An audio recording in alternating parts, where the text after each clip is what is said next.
If you're a novice, you're probably really scared. You're probably wondering why you're called a novice and how that entire thing works and why people are varsity and what's happening. So the point of this video is to help explain it.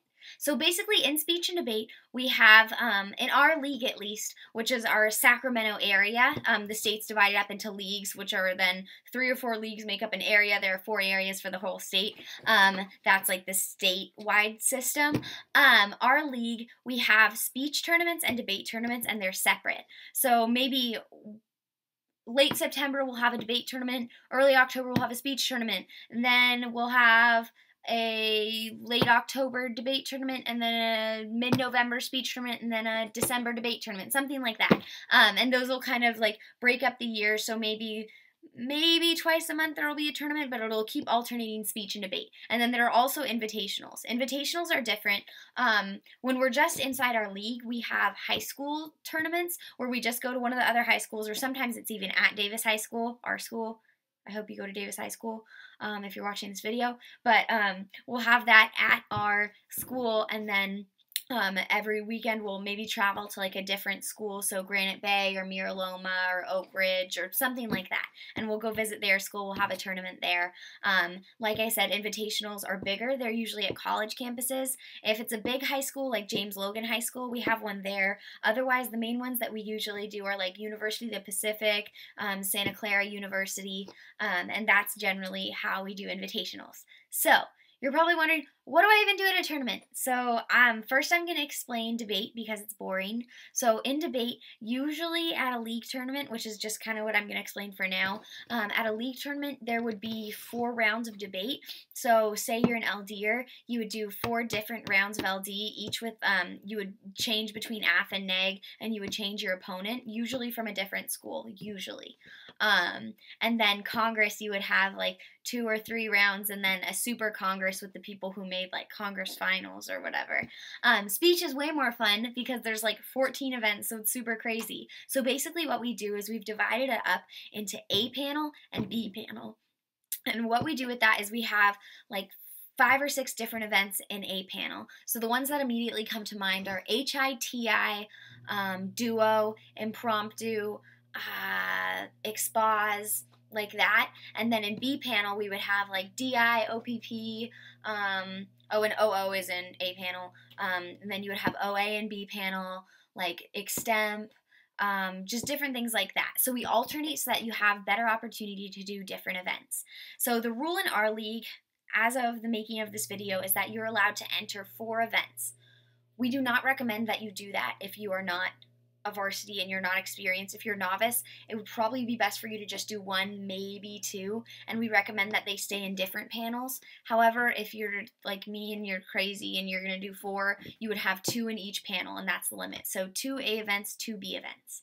That's how that works.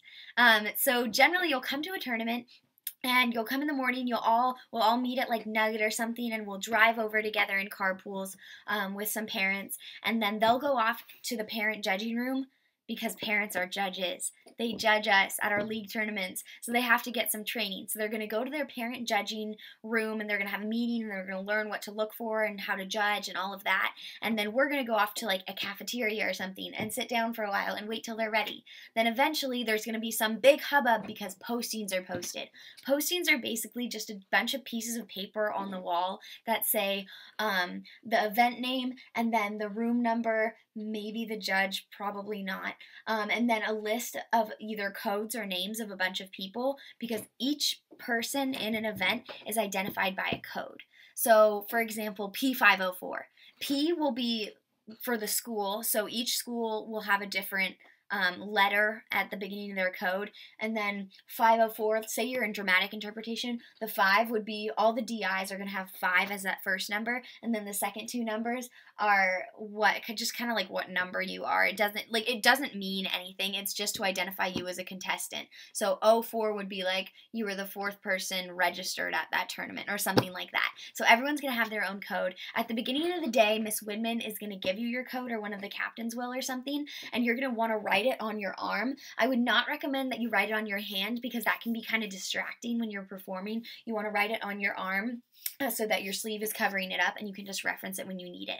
And a lot of times, especially if you have like a nice smartphone or something, you want to take a picture of the postings so that you remember what order you're in, because the order that they're listed on the postings is going to be your speaking order. I know it sounds confusing, just bear with me. So basically, postings are going to be posted. It'll be A or B panel first, depending, and then you're going to go to your room if you're in that panel. If not, you can chill out in the cafeteria or watch someone or whatever, but you're going to go to that room and you're going to compete. So there will probably, in a prelim round, there will be like one judge, and you're just going to sit at the desks, be really quiet, and probably go up on the board, write your code number in the speaking order, write your code number, and then your title and maybe your author. It kind of varies at tournaments, but generally title and author. You're going to write it, you're going to go sit down, and then the judge will say, okay, first speaker, and then you're going to walk up and you're going to give your speech, and you're going to be memorized. If it's a memorized event, please be memorized, don't hold the script. And then you're going to sit down and you're going to really politely watch everybody else.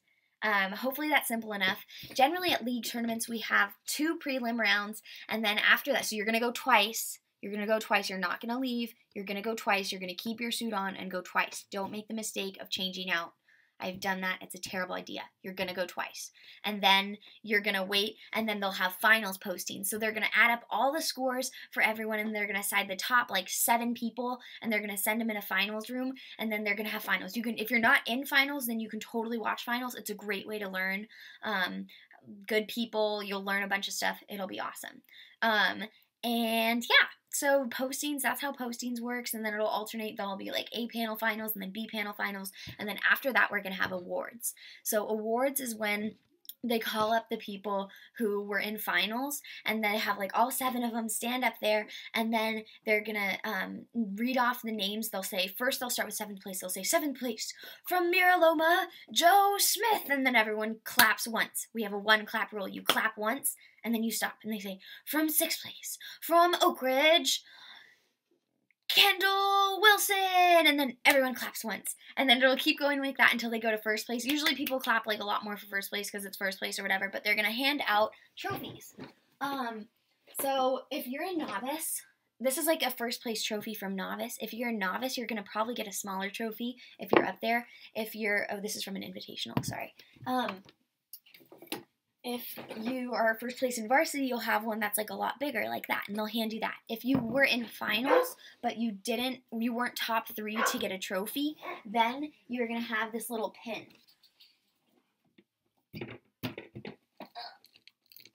Sorry, I can't reach it.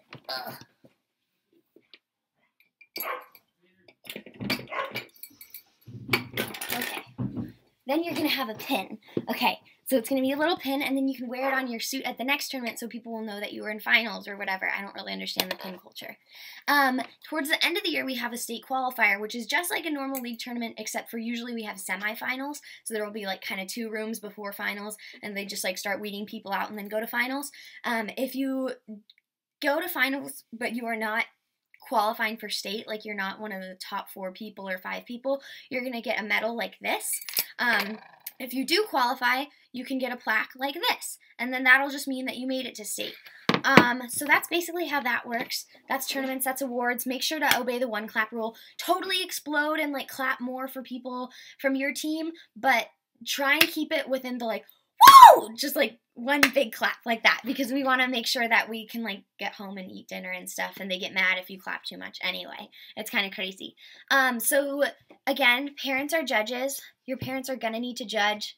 But yeah, they're going to go learn, and then they're going to be judges. In finals, there's probably like 3 judges or something, and they're going to be filling up stuff called ballots. It's basically like a small like half sheet of paper, and it'll have your code number and probably your title, and they're just going to write little comments, and that'll help you learn. So they'll be like, you should mumble less, but I really liked your character. And so then you'll remember, okay, so I'm doing a really good job with that, but I should probably like enunciate. So it helps you improve, so then you'll get those at the end of the day, and that'll help you for the next tournament. So you're probably wondering, what do I wear to a tournament? Basically you're going to do like business kind of suit kind of thing. So if you're a guy, you're going to want like slacks and like a like suit jacket, and then probably like a nice like button-up shirt and a tie. And just try not to like make it too crazy. If you're a girl, you'll have something like you'll have like a suit jacket. You can do pants, but I generally tend to do like a skirt. So nice like black, or if it's gray, that's okay, or navy. And then you'll have like a nice, yeah, just a nice kind of button-up shirt like that. Usually we go solid colors, but you can kind of do whatever you want as long as it's reasonable.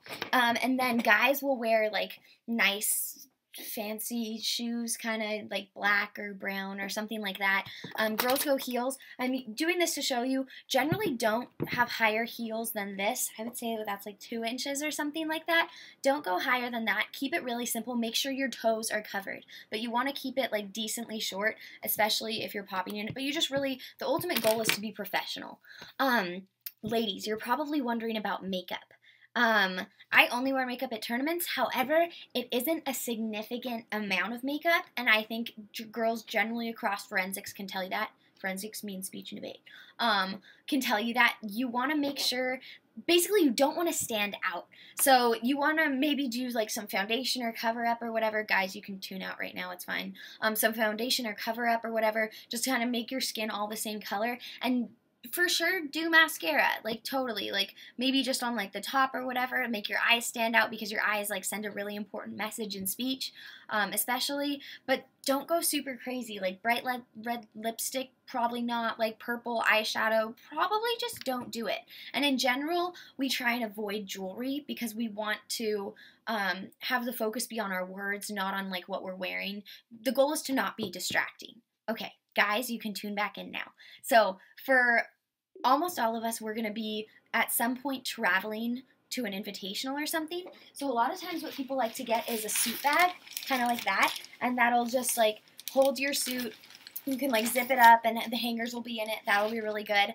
I usually have some kind of like, I call it a speech survival kit at tournaments, but if you want to make your own, that can be really helpful. This is kind of what mine looks like now before I like remake it, but I have like hand sanitizer and like cough drops and like a notebook in case a debater forgets something, and pencils. Definitely pencils and pens, especially if you're in debate, you want extras. I just have general stuff like rubber bands or like glue. Super glue has come in handy so many times when like a binder breaks or something like that. Super glue is like your best friend. Sometimes I have like a tiny sewing kit. You want to make sure that you can like keep your hair under control. So if you're a girl, you might want a hair tie, or a guy with long hair, I don't know. And like maybe a comb or something, like just something pretty low key. Stuff like chapstick would be really good. If you want like a nicer version, get EOS. Shameless plug. And then people often do like Tic Tac, some kind of mints, cough drops. I cannot stress how much cough drops are awesome. And always make sure to bring a water bottle or something. There will likely be drinking fountains, but you really want to make sure that you're hydrated the entire day.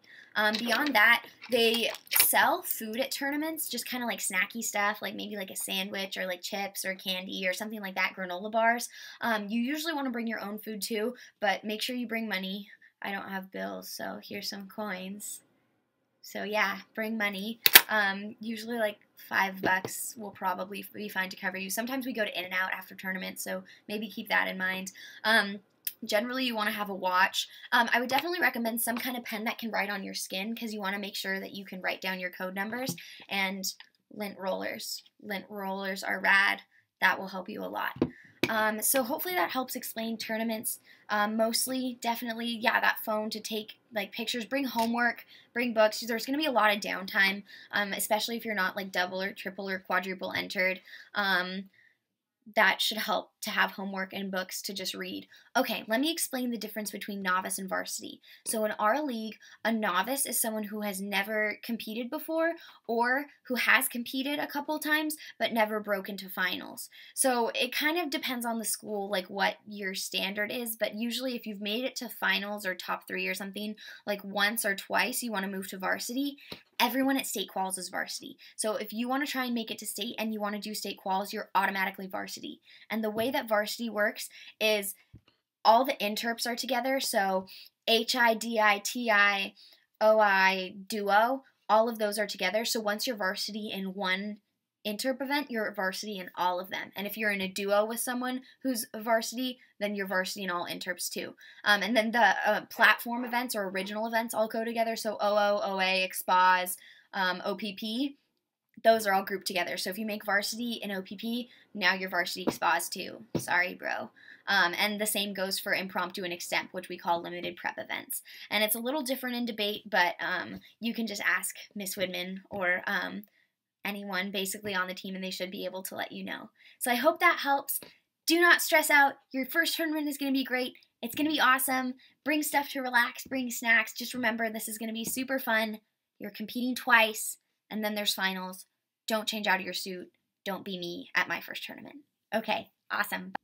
Another note, make sure to be really polite to your drivers. Thank them so much for driving and judging. At a tournament, you don't super want to, as soon as you finish your speech, be like, thank you, because it feels a little weird and disingenuous, kind of, and like, oh, I'm so good. Thank you so much for watching me. I don't know. It feels weird. So just generally kind of walk back to your seat just in silence. At the end, if everyone else is shaking the judge's hand and saying thank you for judging, you can do that too. But if no one is, then just kind of don't. Yeah, but again, make sure to say thank you to your drivers and judges. And be polite to the people at the tournament, especially the tournament hosts, but just all the other schools too. You're representing Davis High School, so if you have an issue with someone, maybe go to the coaches. They can go to Tab Room, which is where they, like, all the judges and coaches meet and they tabulate all the scores and stuff, if there's, like, a real issue. But just generally be really polite, be kind to the other people, just be a good person. You're representing DHS.